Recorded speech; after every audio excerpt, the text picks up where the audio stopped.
C'est 1975 et c'est la maison parentale de Bill Gates. Comme tout lauréat d'Harvard, il n'est pas trop sociable. Du coup, il est assis dans le garage de son père un samedi soir réfléchissant à propos de son futur. Il pensait à quitter Harvard vu qu'il a considéré qu'ils ont appris tout ce qu'ils peuvent et il peut gagner et il peut générer de l'argent sans l'obtention du diplôme. C'est dans cette nuit qu'il a procédé à la création du Microsoft et le reste a marqué l'histoire. Depuis 1975 jusqu'à 2020, la firme a connu plusieurs points tournants. Mais comme vous avez insisté, madame, sur une date clé, je vais parler que sur 2 dates. La première chose, c'est que ce génie a passé d'un garage à une multinationale et elle n'a même pas été obligée à payer le loyer de ce garage. Le chiffre clé de cette multinationale est 11 billions de dollars, ce qui représente le résultat net de l'année fiscale 97. Le chiffre est spécial car à ce stade, Microsoft a généré plus de revenus qu'Apple. Ceci était un énorme boost pour Bill Gates afin d'avancer avec sa firme.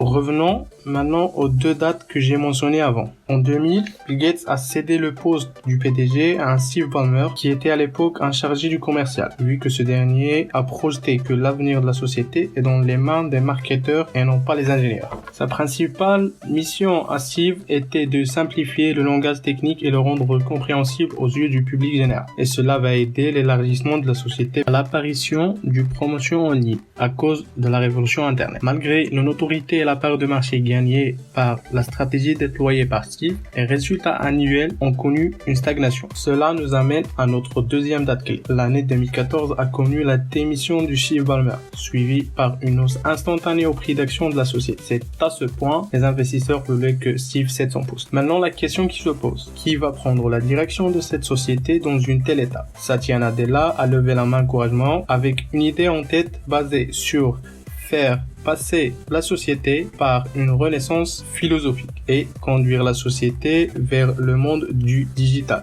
via la promotion et la commercialisation des produits virtuels. Parmi eux, le plus important, c'est Microsoft Azure. Ce qui est challenging pour la société vu qu'il existe déjà un service similaire proposé par Amazon. Le vainqueur de ce débat va décider l'avenir de Microsoft.